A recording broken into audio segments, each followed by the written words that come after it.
ele muda o curso dos acontecimentos. É isso que diz a versão NVT, né? Ele muda as estações. Na NVT, ele muda o curso dos acontecimentos. Remove reis de seus tronos e põe outros no lugar. Dá sabedoria aos sábios e conhecimento aos eruditos. Abra sua Bíblia comigo em 2 Reis, capítulo 4. 2 Reis 4. E nós vamos ler a partir do verso 8, essa história que já é bem conhecida da maioria de nós. Eu estou na versão NVT, então se tiver um pouquinho diferente da sua, não se escandalize, tá? É a mesma palavra. Vamos lá.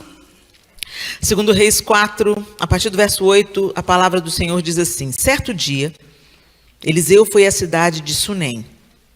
Uma mulher rica que morava na cidade o convidou para fazer uma refeição em sua casa. Depois disso, sempre que ele passava por lá, parava na casa dela para comer.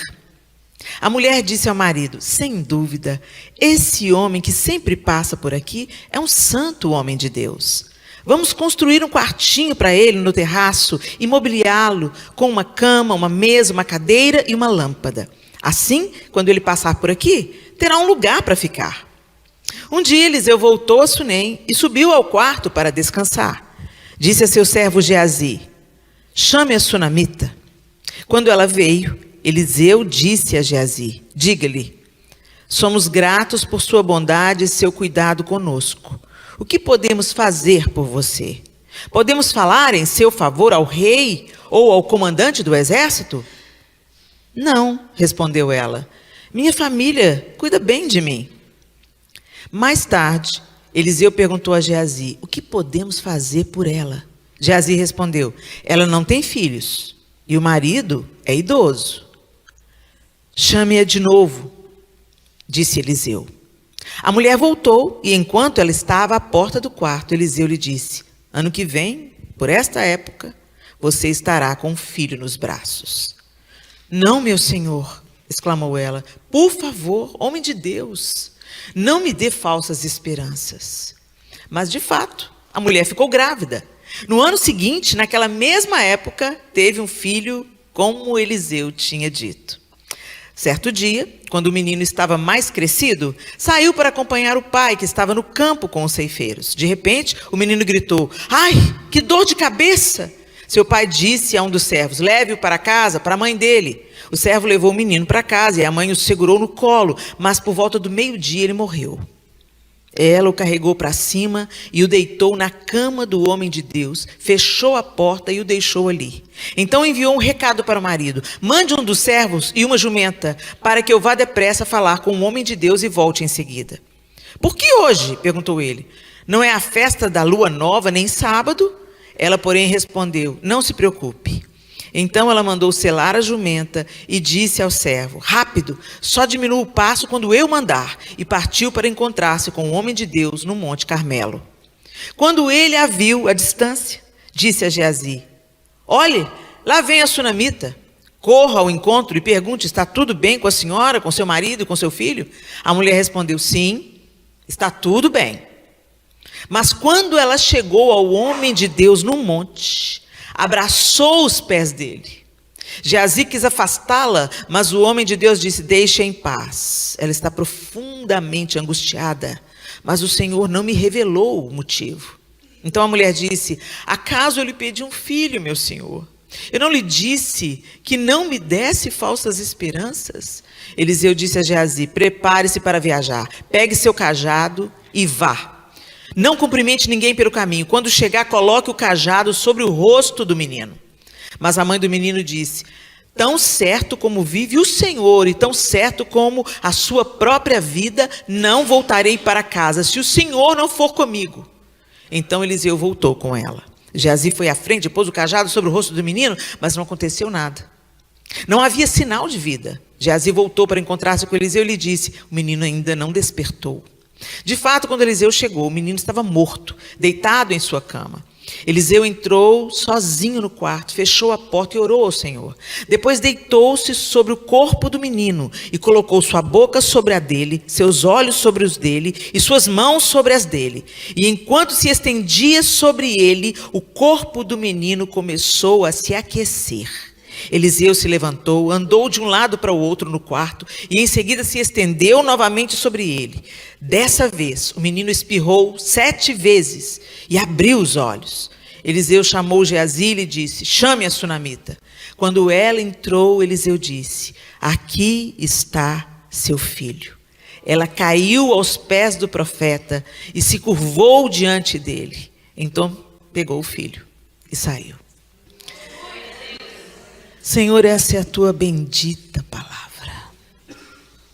E nós nos inclinamos sobre ela para extrair dela o que o Senhor quer nos ensinar nessa noite. Pai, nós pedimos a direção do teu Espírito Santo, que eu não atrapalhe o que o Senhor quer fazer e falar. Em nome de Jesus. Amém. É tão interessante essa história e ela é bem conhecida.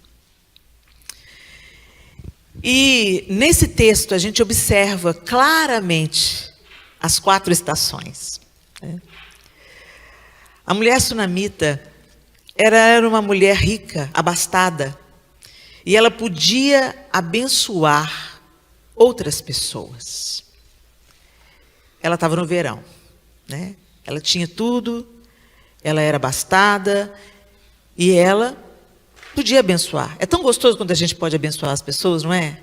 Não é tão gostoso? E o verão não é uma estação tão boa, tão gostosa, né? Bom, gente, aqui para vocês eu não sei, né? Porque aqui é quente para dedéu. Mas assim, vou falar sobre a minha perspectiva, né? A maioria das pessoas, se tem que escolher entre o inverno e o verão, preferem o verão. A maioria das pessoas que eu conheço. Eu gosto muito do inverno. Mas, principalmente, quem experimenta um inverno longo, escuro e rigoroso, é um desafio muito grande. Tanto é que muitas pessoas que moram aqui no norte vêm para a Flórida, vêm para cá, porque realmente não dão conta, né? Mas, pensando nesse momento, no verão, quantas coisas boas a gente pode fazer? Somos abastados no verão, né? A gente se sente rico no verão. Verão tira férias. Verão, às vezes não dá, tem grana para viajar, mas vai ali tomar um sorvete. Verão, um vai na casa do outro, tão diferente do inverno, cada um sem toca dentro de casa, né? O verão é aquela estação que você olha, o céu está azul, tem uma disposição para ir para todo lugar, nós estamos cheios, a natureza está plena, o sol brilhando, quem vai para a praia pode curtir mais, aproveitar mais. É tão bom o verão. E nós atravessamos essas estações na vida, né? Tem um amigo meu muito querido que um dia ele estava gravando um story, ele faz trilha de moto. Isso me marcou, gente, isso deve já ter uns 5 anos, mas isso me marcou, nunca mais esqueci. Ele sempre faz vídeos na trilha, né, de moto. Então ele sempre dá o relatório. Hoje, o monte de não sei o quê, a descida da fulana, que tem, tudo, a trilha tem nome de mulher, de homem, né? Difícil. Olha, mas nesse dia não. Nesse dia ele estava no meio de um lago. Eles acharam uma queda d'água no meio da trilha e ele estava ali se refrescando. Ele falou assim, ele estava com o rosto todo molhado. Ele falou assim, olha o que nós achamos aqui no meio da trilha. Muito bom, água limpa, geladinha, não sei o quê. Ele falou assim, bom, né? Sua vida está ruim? Vai passar. Sua vida está boa? Vai passar também. E eu falei assim, meu Deus, é a pura verdade. É a pura verdade, a vida é cíclica, né? Todas nós aqui temos dias ótimos, mas temos dias ruins. Temos dias de sol, de fartura de alegria, fartura de amigos, fartura de possibilidades. Mas no inverno nem sempre é assim, né? Então esse texto começa com a sunamita no verão. Ela era uma mulher rica, abastada, tinha tudo que ela precisava. Tanto que ela se sentia assim, que tinha tudo que bastava para ela, que quando ele pergunta para ela, quando Eliseu pergunta para ela, O que você quer que a gente faça? Ela falou assim, nada. Quer que a gente faça alguma coisa? Fala de você com o rei? Fala de você com o comandante do exército? Não. Minha família me dá tudo que eu preciso. Ela estava dizendo, meu marido cuida bem de mim. Né? Ela estava, aparentemente, então, satisfeita. Né? Então, ela estava no verão. Mas aí, gente, quando Eliseu pergunta a Geazi, vamos descobrir o que a gente pode fazer por ela? E Geazi fala, ela não tem filhos. Opa, tem alguma coisa que o dinheiro não compra. E ela não tinha isso que o dinheiro não compra. E pela resposta dela, quando Eliseu diz, ela já tinha desistido de sonhar. Ela olhava para a circunstância, olhava para as folhas indo embora. O marido era idoso. Já não era um jovem viril, viçoso, disposto. Era um homem que estava numa outra estação. E se até ali ela não havia engravidado. Então, muitas vezes, a gente pensa que resolveu a questão. Né? Mas quando ele fala para ela que ela ia ter um filho, ela se recusa a acreditar. Ela se recusa. O fato dela não ter um filho, o fato de ter essa lacuna na vida dela, por mais que ela tivesse vindo do verão, né? Desfrutado a vida com tantas possibilidades, gente, quem era rico, quem é rico hoje, né? Tem muito mais acesso, muito mais possibilidades, muito mais oportunidades. Imagina você não precisar de nada, não passar nenhum perrengue, né? Deve ser tão bom falar, eu quero construir um quarto e ter dinheiro para construir o quarto, né? Mas tinha um outono. Tinha alguma coisa na vida dela que já estava perdendo as folhas, as flores, mudando as cores. Já tinha um tempo. Ela olhava para a circunstância dela com o marido idoso. Ela até ali não tinha engravidado. E quando alguém fala sobre a possibilidade, ela nem quer pensar nisso, com medo de se decepcionar. Nós também vivemos o outono na nossa vida. Às vezes as coisas não estão tão alegres, mas elas também não estão tão ruins. Uma amiga minha, eu falo com ela, ô Rita, tá tudo bem? Ela, tá tudo bem, mas cabe melhora. Ótima frase, tá tudo bem, mas cabe melhora. Pode melhorar, né? Mas o outono, gente, ele é uma despedida e um prenúncio. Ele é a despedida de uma fase boa. Você descobre que não está tudo no lugar. O outono te mostra que você não tem tudo que você queria. O outono te mostra que nem tudo que você já conquistou até aqui pode mudar esse atual estado em que você vive. Então, gente, a gente abraça a estação. Vai fazer o quê? Tem jeito da gente mudar a estação, gente? Se eu falar assim, não quero inverno esse ano, não. Vai ter inverno. Quer você queira, quer não. Quer você goste, quer não. Então, ela está, nesse momento, não tinha filhos. Os sonhos despetalaram. As folhas se foram.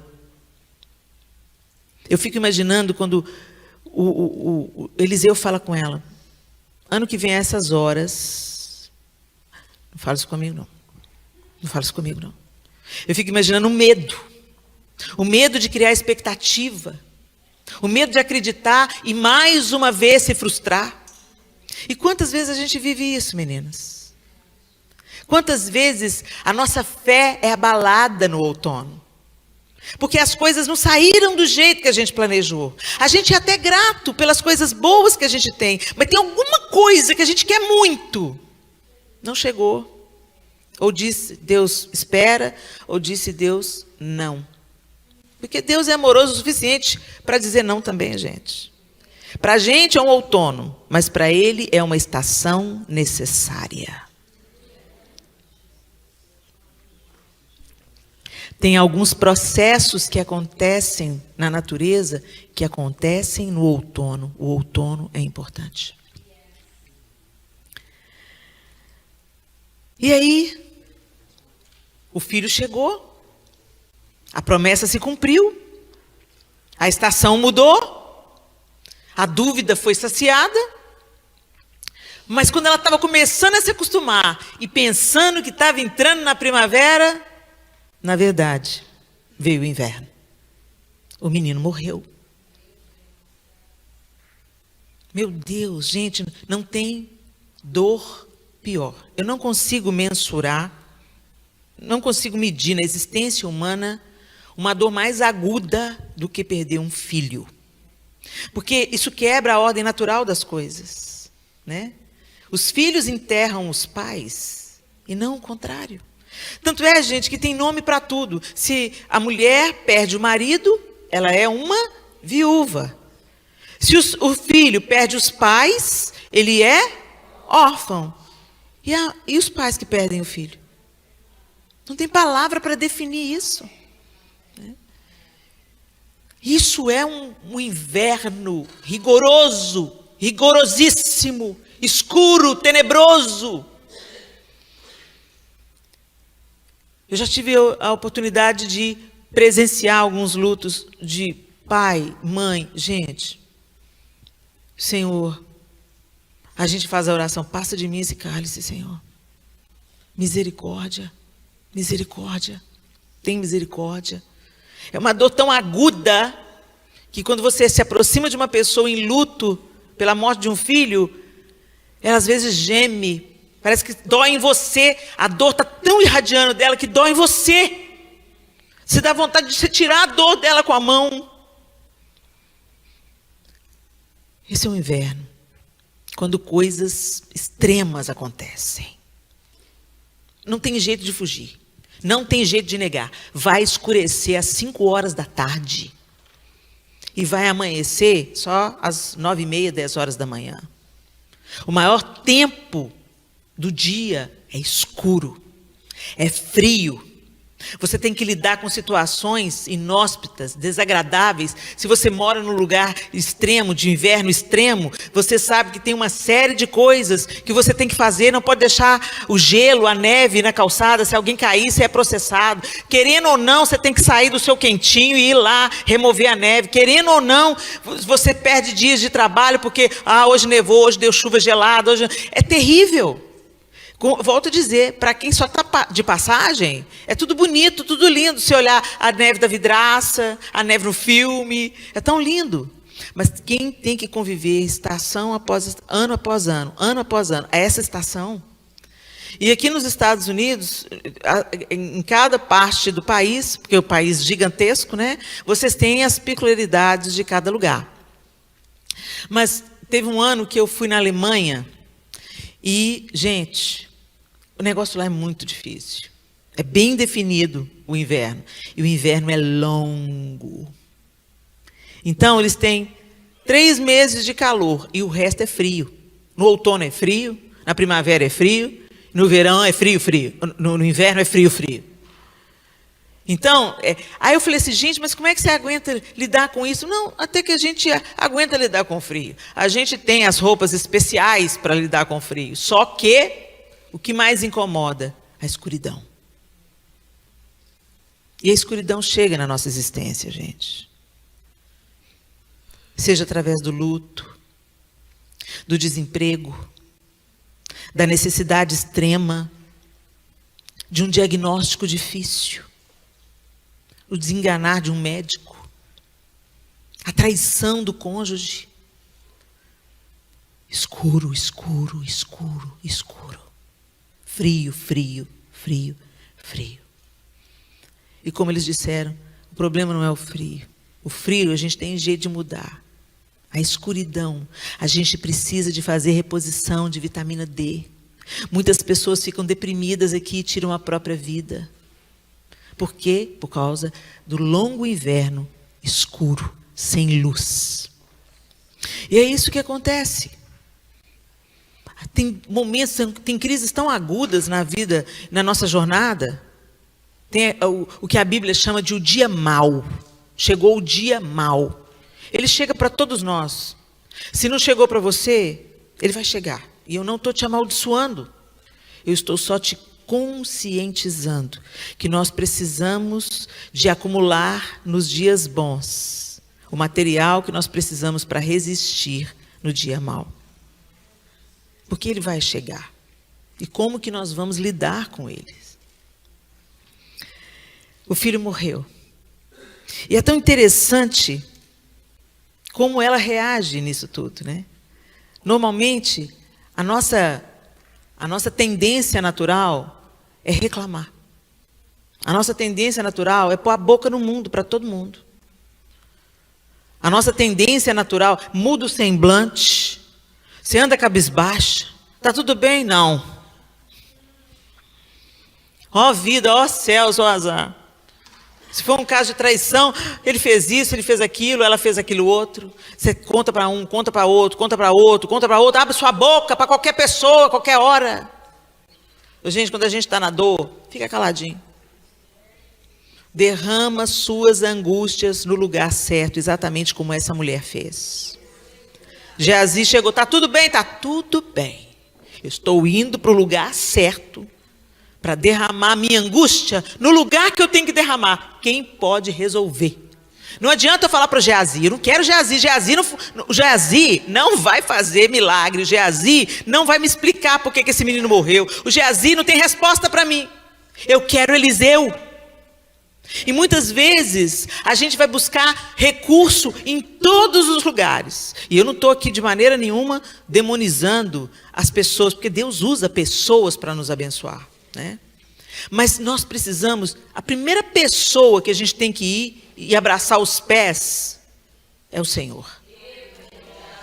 Inclusive, para Ele nos direcionar para a pessoa que vai trazer cura, alívio, refrigério. Ela deu um exemplo aqui para nós.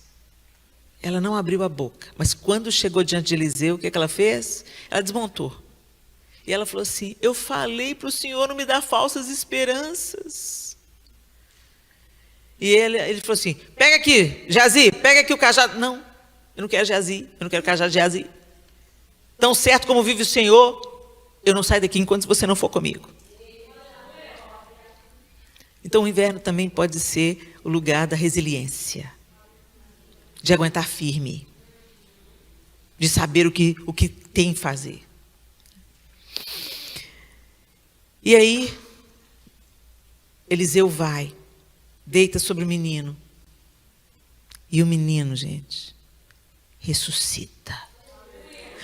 Você já parou para pensar se você está com um ente querido morto num caixão? A dor mais aguda. E o Senhor ressuscita? Primeiro você leva um susto, depois você tem a maior alegria da existência. Você já imaginou isso, gente? O que é presenciar uma ressurreição? Você está chorando por alguém que está morto. A morte é o último inimigo a ser vencido. Quando a gente fala morreu, acabou. Acabou. Nessa existência, nesse modelo, nesse padrão, nessa convivência, acabou. Começa uma outra parte, uma outra fase para aqueles que creem. Começa uma outra existência, outra vida. Acontece, gente, que ele foi ressuscitado. Deus tinha um plano ali. Porque não foi rápido e não foi fácil. Eu fico imaginando que o texto fala para a gente que Eliseu vem. Imagina a cena que bizarra. Um homem adulto se reclinando sobre uma criança, põe a boca na boca. Cadeia. Hoje, cadeia, né? A boca na boca, o olho no olho, a mão na mão. E ele começa a esquentar. Aí ele levanta e começa a andar. Eu fico pensando, por que Eliseu andou? Por que ele ficou andando de um lado para o outro?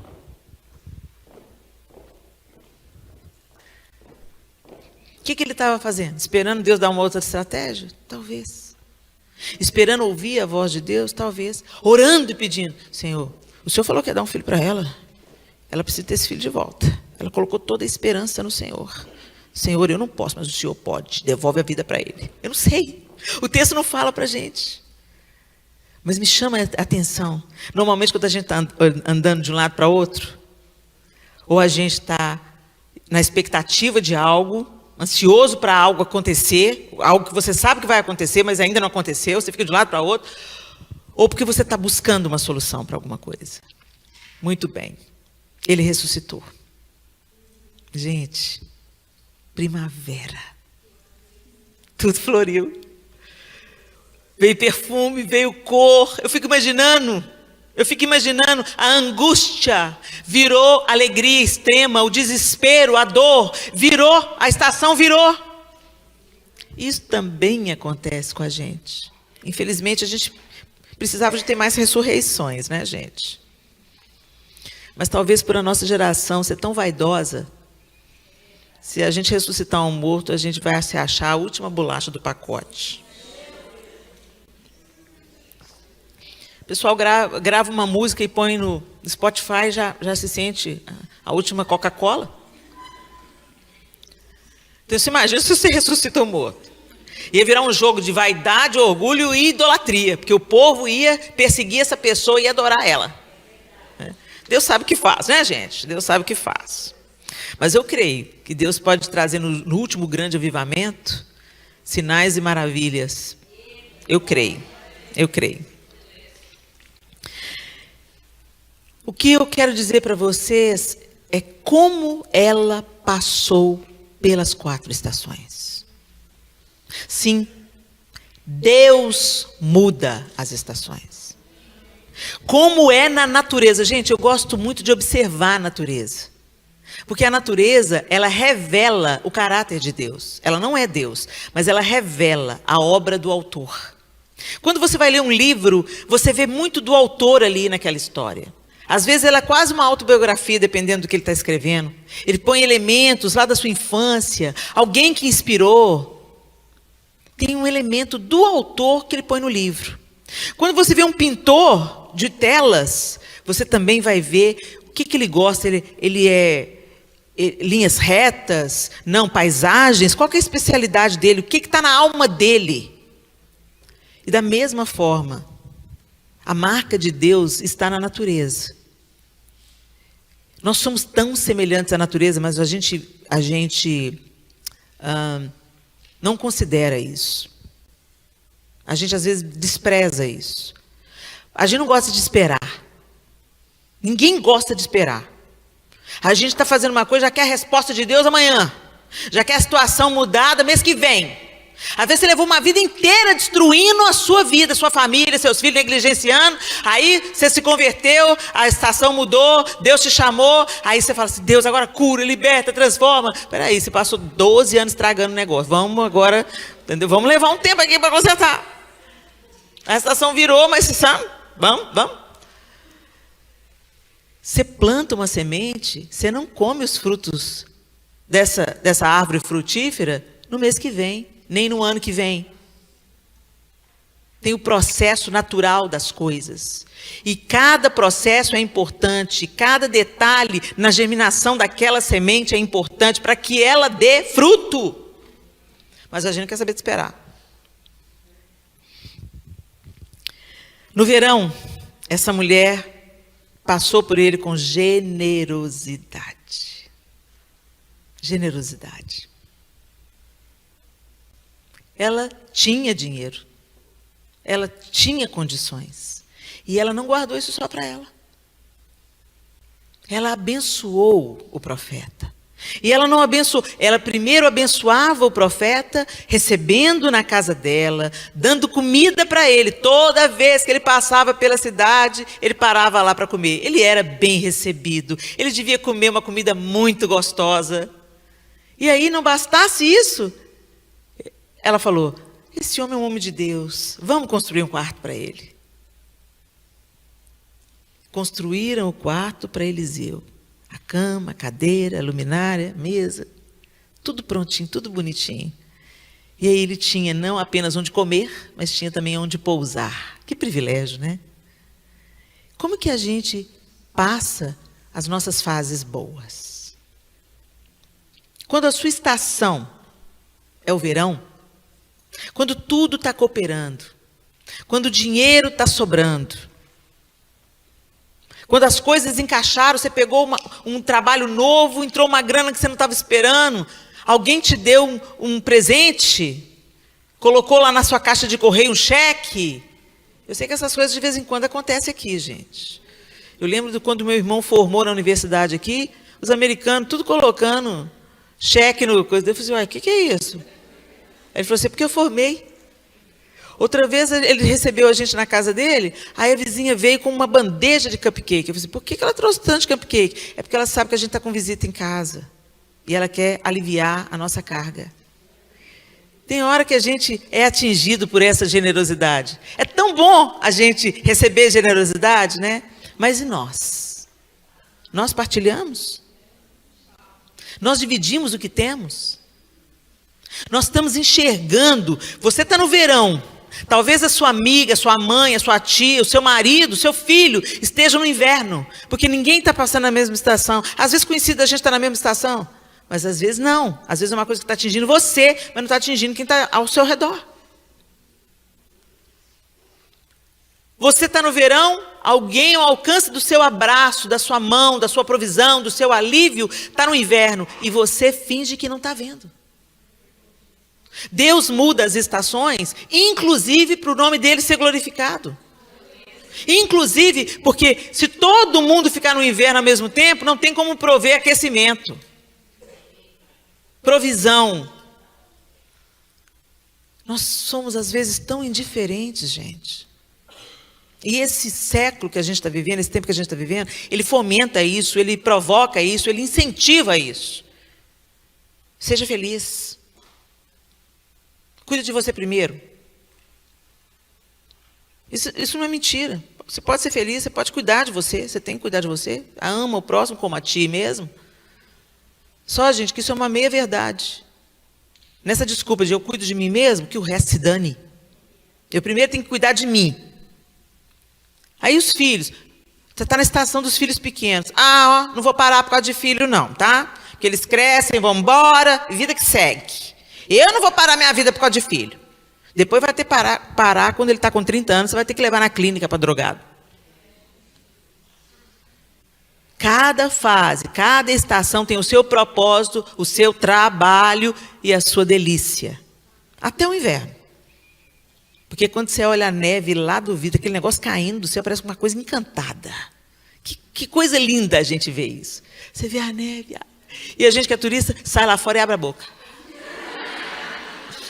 Que coisa boa, faz anjo na neve, né? Paga todos os micos.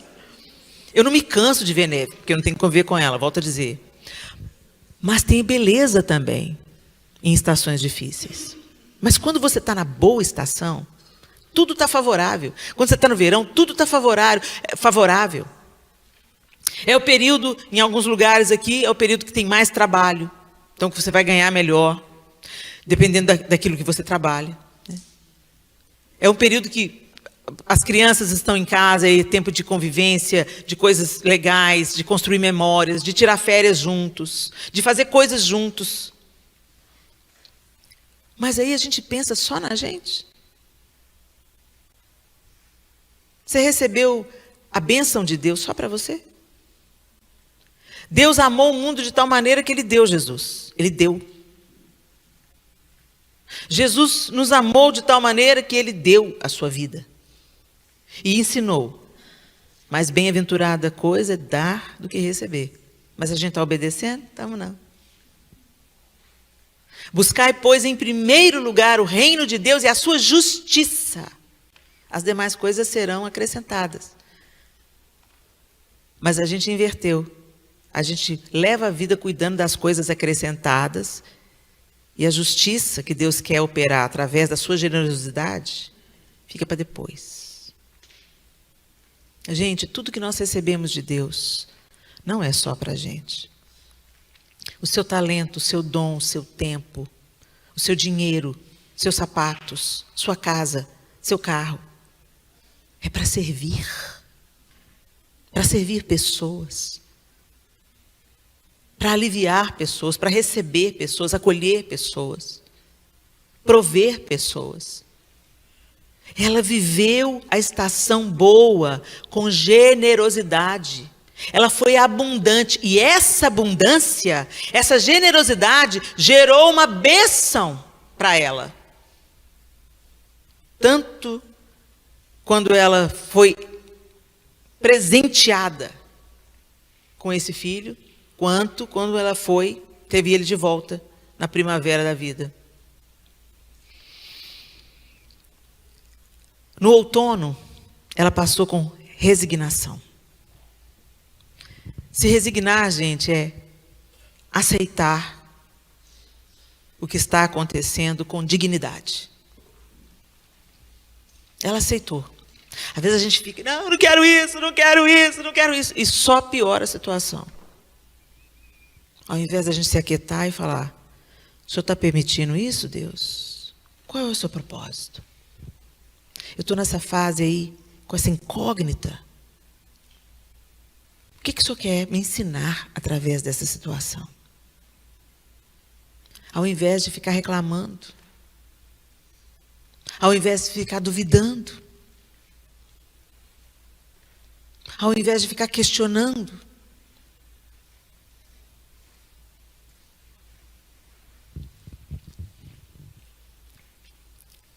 quando esse menino morreu, ela passou pelo inverno rigoroso da vida dela, com discrição. Gente, discrição é uma qualidade em extinção. Nós temos que voltar a pensar em discrição, modéstia, sobriedade, que caem bem numa mulher de Deus. As mulheres hoje não são discretas. Fala pelos cotovelos. Conta o que não era para contar. Abre a boca para as amigas. Conta o segredo da outra e da outra.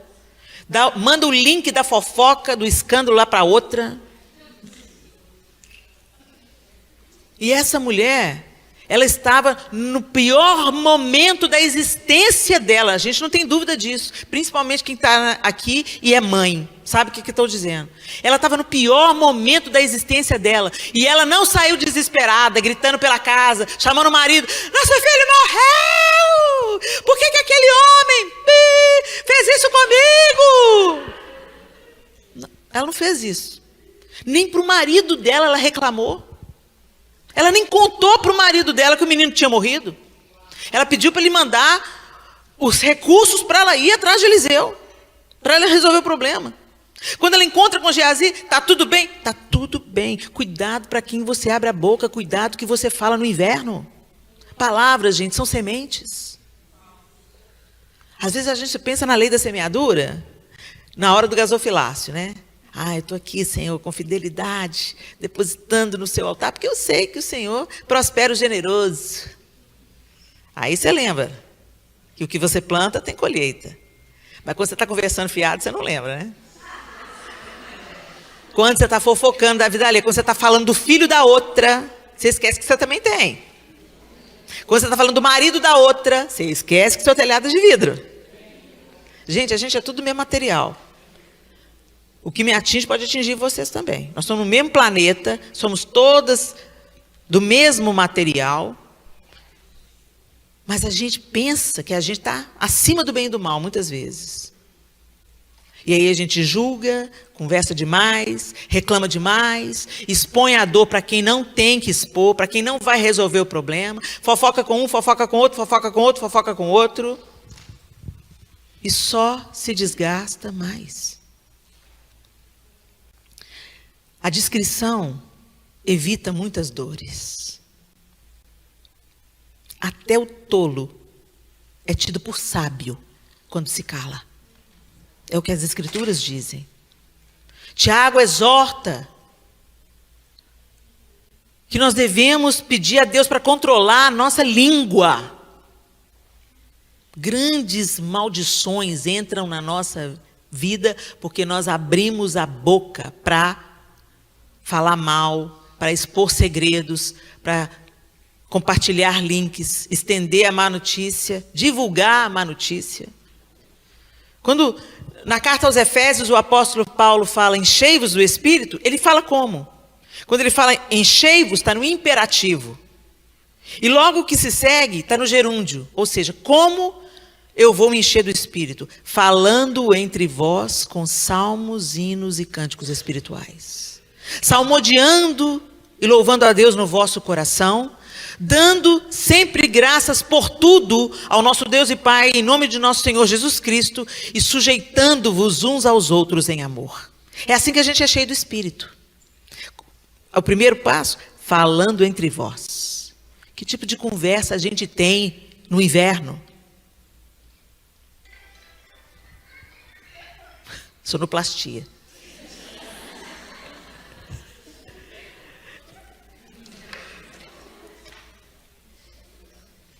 A gente fala muito, gente. Nós mulheres falamos demais. Eu falo muito, eu tenho um grande problema com a minha boca. Eu e a minha boca grande. Não é à toa que a Joyce Meyer escreveu esse livro. A gente mesmo vai plantando a semente, vai plantando a semente, vai plantando a semente. Aí quando chega a colheita, você finge que não é com você. Aí você põe a culpa no diabo. Você fala, gente, o que é isso? Nós vamos orar por esse celular. Vamos orar por esse celular agora. Eu vou orar para Deus queimar seu celular.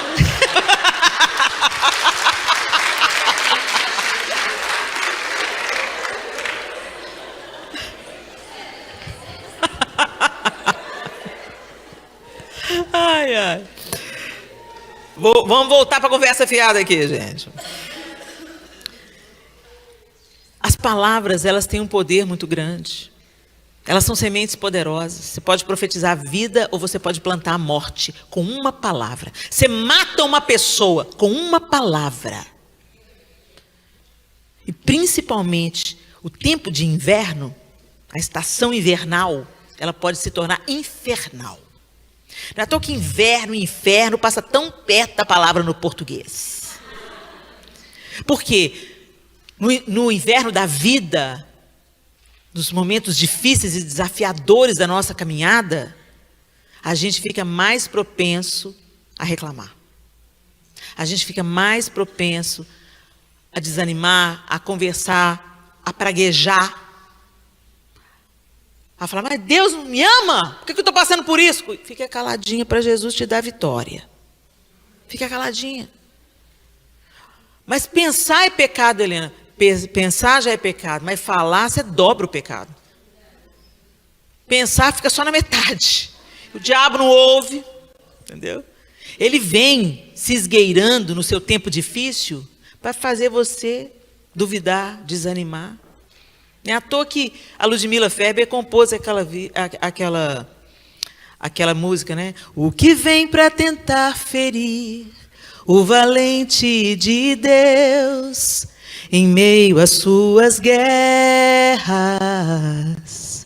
que ataque é capaz de fazê-lo olhar para trás e querer desistir.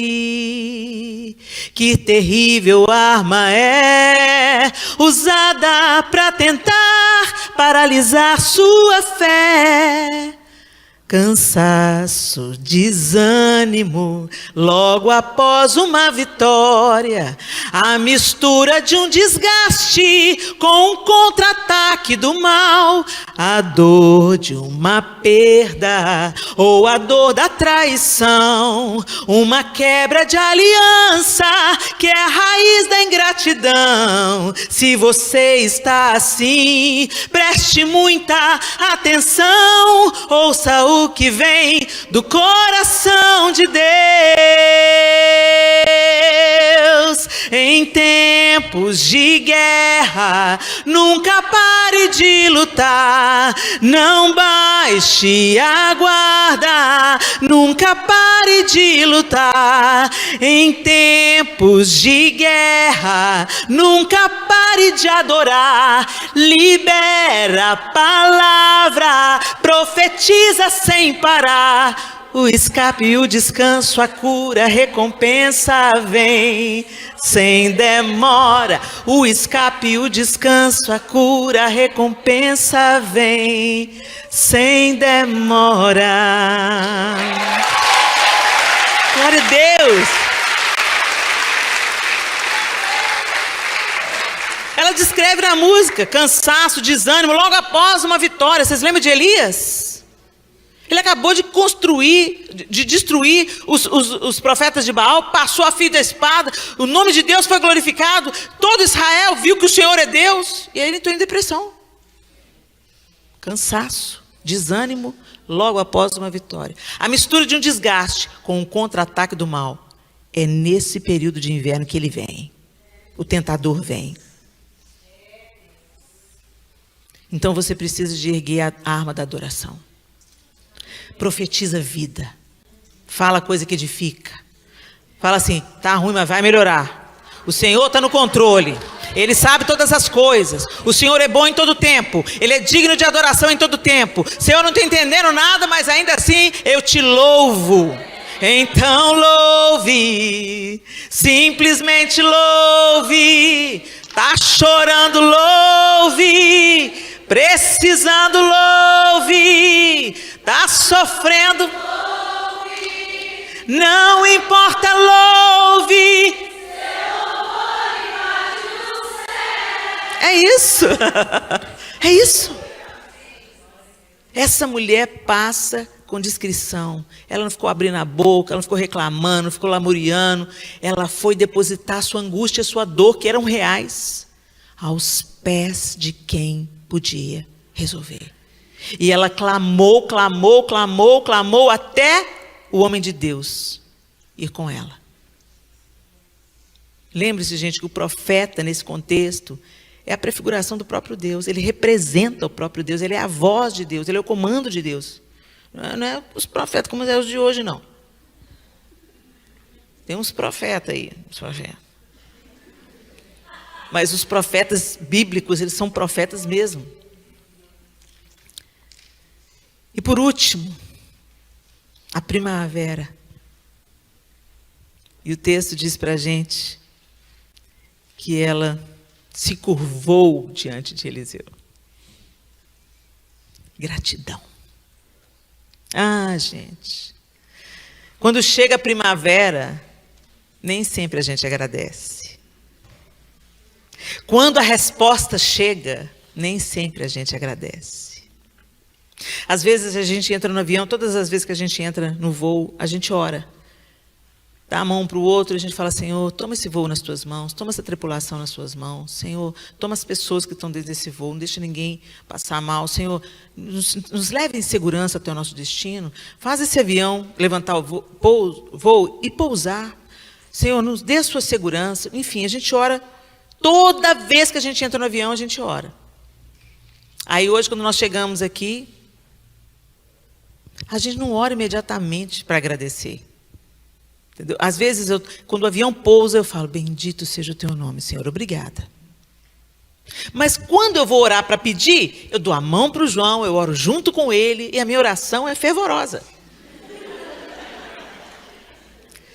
E a gente faz isso no tempo da luta, no tempo do outono, no tempo do inverno, no tempo difícil da vida. Aí você é tão pertinho de Deus, né? Oh Senhor, lembra-te de mim, inclina os teus ouvidos. Jesus, fulano tá no fogo, né?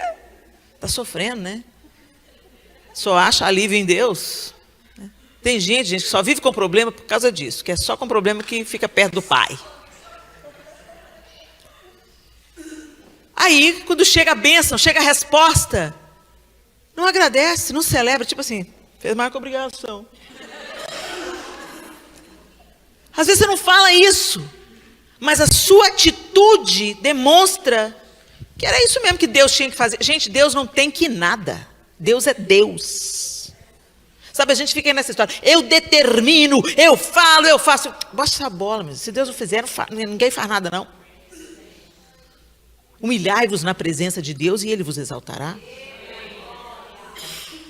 Tem gente aí que se acha o semideus, a quarta pessoa da Trindade. Nós sabemos que somos filhas, nós temos a identidade de filhas, nós desfrutamos dessa paternidade maravilhosa, nós somos enriquecidas pela herança que Ele nos dá, mas a gente tem que ter reverência, é o Pai. Você não trata o pai de qualquer forma, não. Por que está lá nos mandamentos honrar pai e mãe? Para que você viva muito e viva bem. É um mandamento com promessa. E aí a gente esquece que Deus é nosso pai, né? A gente acha que Ele é nosso servo. A gente acha que Ele tem que fazer. Gente, Deus sabe exatamente o que Ele tem que fazer. Não precisa de se sugerir para Deus. Agora você pode colocar diante dele essas suas súplicas. Você pode bater na porta. Você pode falar, pai, eu preciso. Mas volta para agradecer. Não esteja com o Senhor só na dor. No inverno fica todo mundo juntinho lá dentro de casa. No verão cada um caça um programa. Principalmente que os seus filhos são crescidos. Cadê fulano? Nunca está em casa. E na nossa relação com Deus, muitas vezes é isso que acontece. No inverno você se achega, no inverno você... A ficha cai, você vê que você é dependente, que aquela situação só Deus pode resolver ou te sustentar para você passar por ela. Igual a Estela cantou, o milagre sou eu. Ela pediu para Deus salvar o filho dela, ela pediu para aquela enfermidade não levar ele embora. O Brasil inteiro orou e chorou pelo Mateus. Mas Deus disse não e recolheu o Mateus. E aí ela fez uma canção, o milagre sou eu. Porque agora, Senhor, o Senhor tem que fazer outro milagre, me sustentar.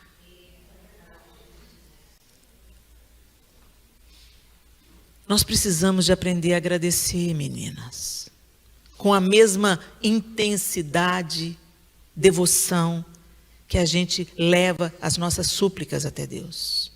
Leve também a sua gratidão. Abra sua boca com intencionalidade, com fervor e fala, bendito seja o teu nome, Senhor. Obrigada, Pai. Porque o Senhor deu ordens aos teus anjos a respeito desse avião e nós pousamos em paz aqui. Louvado seja o teu nome, pelo teu cuidado, pela tua proteção e pelos teus livramentos. Ora direito, agradece direito. E não só agradece da boca para fora, não, gente. A gente tem que pedir ao Espírito Santo para forjar em nós um coração agradecido. Que os nossos lábios manifestem o que está dentro de nós. Gente, você já ajudou uma pessoa e ela foi mal agradecida? Doeu? Dói, não dói? Às vezes a pessoa que você mais investe. Tchau. Ainda sai falando mal. Exatamente. Quantas vezes a gente repete a mesma coisa com Deus? Você acha que porque Ele é Deus, isso não importa? Porque Ele é autossuficiente, todo-poderoso e puro amor, isso não importa?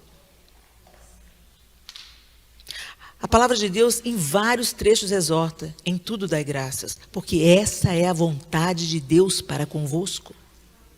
Em tudo, em tudo, em tudo dai graças. Às vezes fala, ô Senhor, eu quero fazer a sua vontade.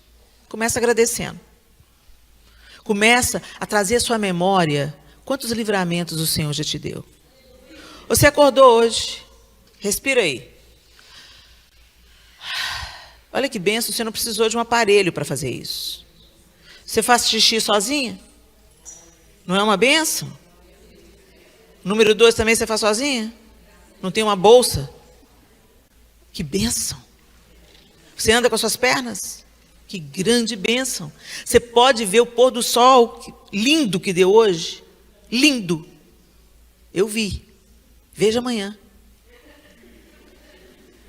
A gente vê o pôr do sol. Quantas pessoas na cama de um hospital. Gente, quando as pessoas estão em momentos presas na cama de hospital, de que elas têm saudade? Elas não têm saudade da bolsa Louis Vuitton. Ela não tem saudade da roupa da Prada.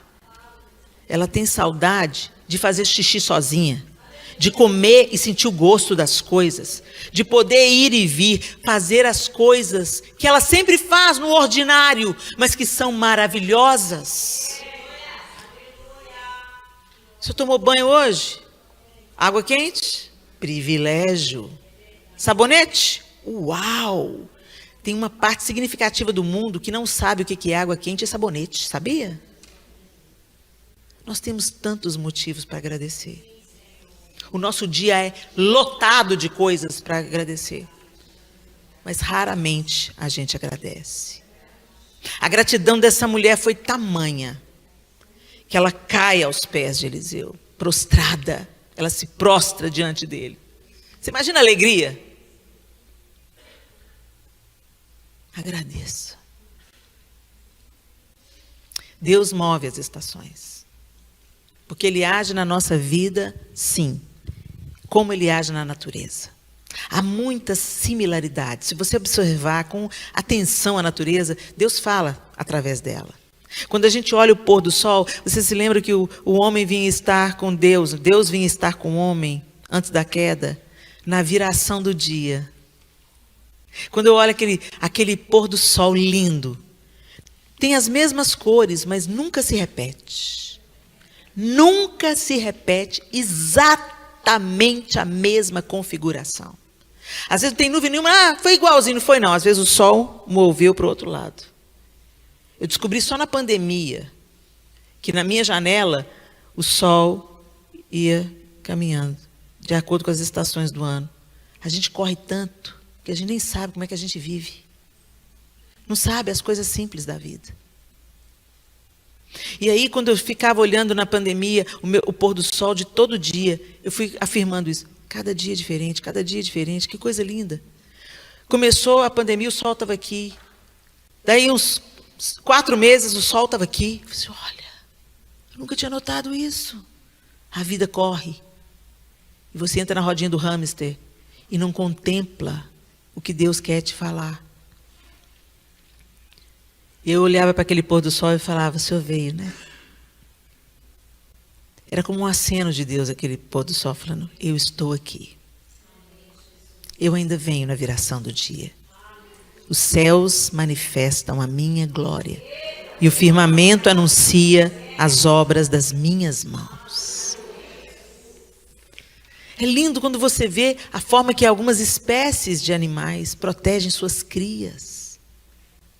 Alguns animais são fiéis a uma única parceira até a morte. A natureza fala do caráter de Deus. Ela foi afetada pela queda. A natureza foi amaldiçoada por causa do nosso pecado. Mas ainda assim, a graça de Deus nos permite ver as coisas lindas de cada estação natural.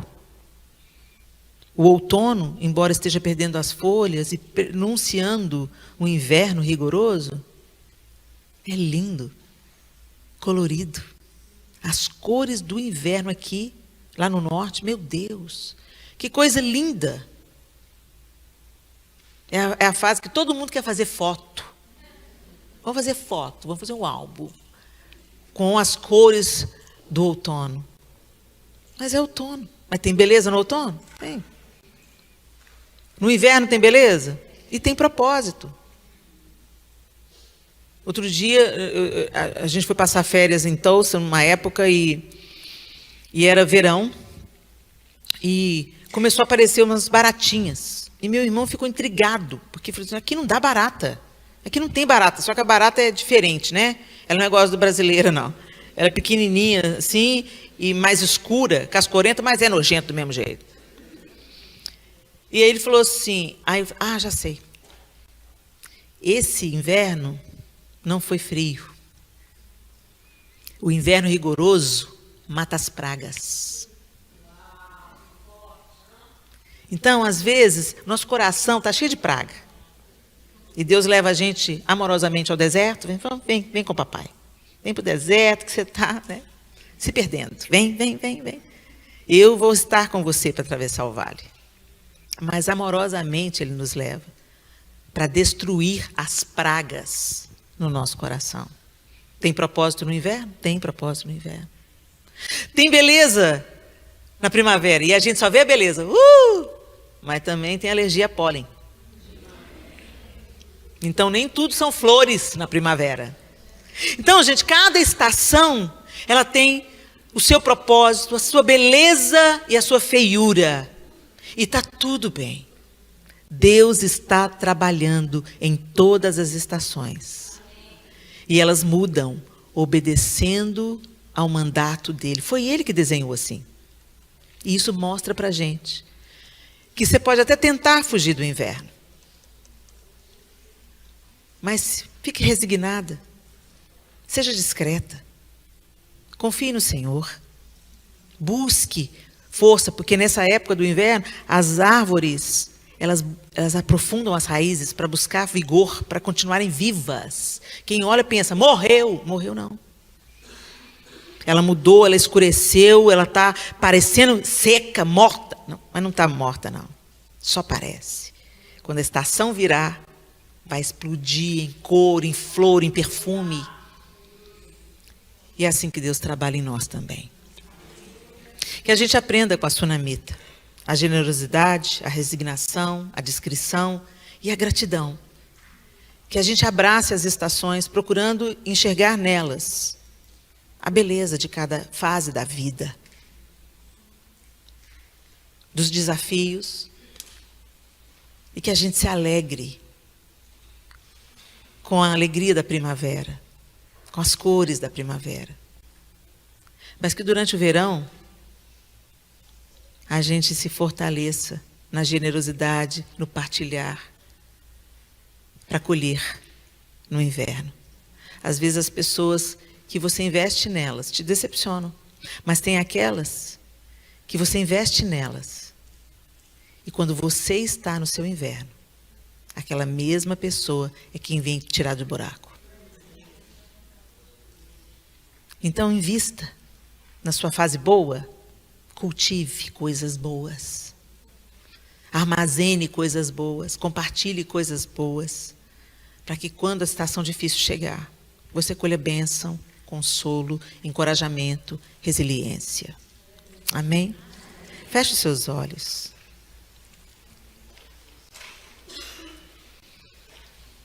E você pode pensar em que estação da vida você está agora?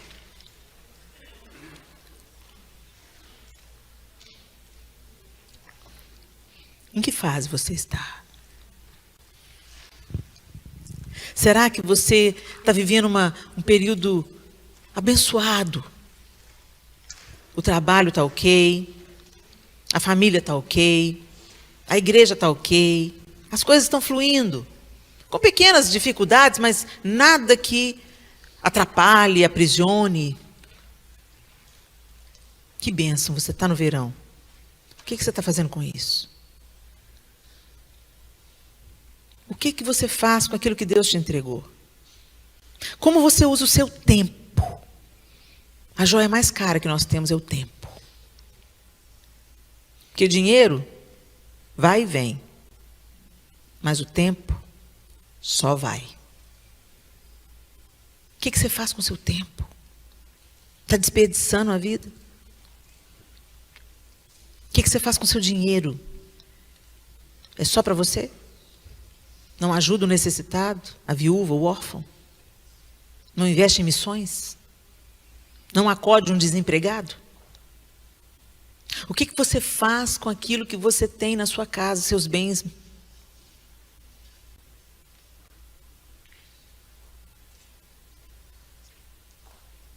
Generosidade.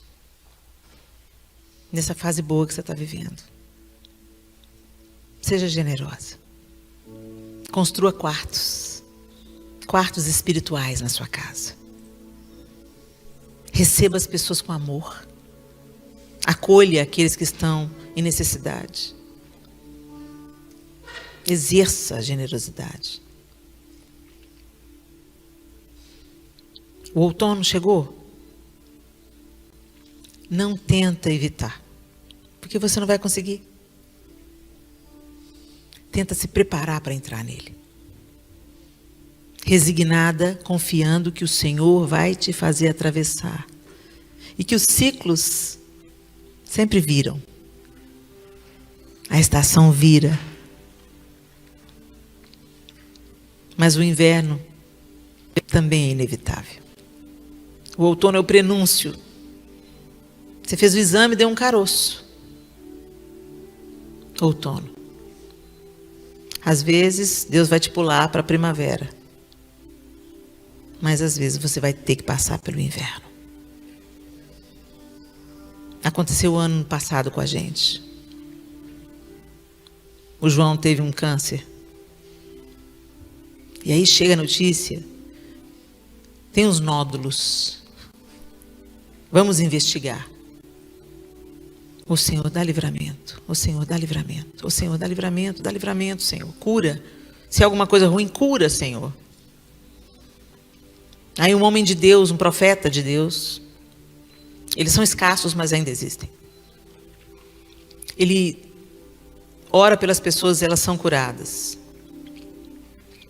E ele veio até nós e falou que queria orar pelo João. Enquanto nós almoçávamos juntos. E eu falei, que bênção. É assim que Deus vai curar o João? Pensei eu. Eu ia pregar na igreja dele à noite. Preguei. Ele não orou. Fomos jantar juntos. Ele não orou. Foi levar a gente no aeroporto no dia seguinte. Ele pôs a mão no meu ombro, pôs a mão no ombro do João e falou assim, me deixem saber o resultado do exame. Quando ele falou isso, Deus falou comigo, você vai ter que passar por isso. Ele não orou, porque eu não vou curar. Agora não. E aí eu virei para o João e falei, João, nós íamos pegar o resultado da biópsia naquela semana. Falei, João, ele não orou por quê? Ele é um homem de Deus, ele ora por tantas pessoas. É porque ele já sabia a resposta. E veio o diagnóstico. E veio a cirurgia.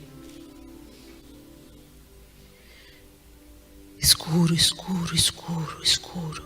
Mas ele estava lá, o Senhor estava lá. O Senhor estava lá. As orações continuaram. O louvor continuou. E aí veio o primeiro exame pós-extração para saber se ia precisar de quimioterapia, radioterapia. Não precisou. Bendito seja Deus. Veio a cura. Nós estamos ainda, aquele processo de acompanhamento, mas crendo e profetizando cada dia a bênção, a cura do Senhor. Tem coisas que a gente vai ter que passar. E Deus não é mau por causa disso. Ele é intencional em tudo que Ele faz com seus filhos. Ele sabe onde Ele está mexendo. Descansa. Porque da mesma forma que veio a tempestade, o João repetiu um exame antes da gente vir para cá e pegou o resultado. E o resultado foi o melhor resultado depois da cirurgia. Veio melhorando. Deus está fazendo. Nós nos alegramos. Então, seja agradecida. Chegou a bênção, chegou a primavera, tenha um coração agradecido. Seja responsiva com gratidão. Nós somos tão ousados para pedir, mas às vezes tão acovardados para agradecer. Seja extravagante em agradecer a Deus e às pessoas.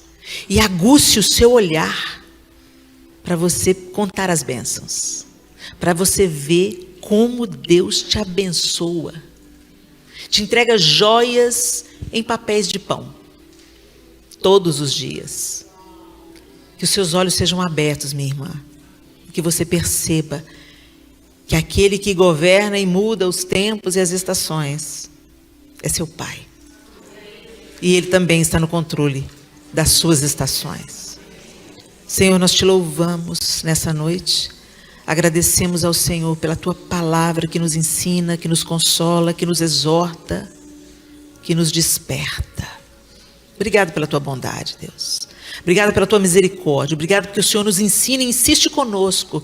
Mesmo quando às vezes somos obstinadas, teimosas, mandonas, reclamonas, o Senhor continua nos chamando para nós nos achegarmos.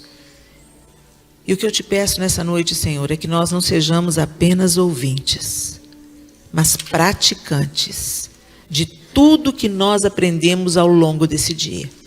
Que essas horas que nós passamos aqui aos seus pés, Senhor, ouvindo as instruções, as palavras que foram compartilhadas aqui, que cada uma delas floresça e frutifique nos corações, e que a gente coloque em prática tudo que nós temos aprendido do Senhor.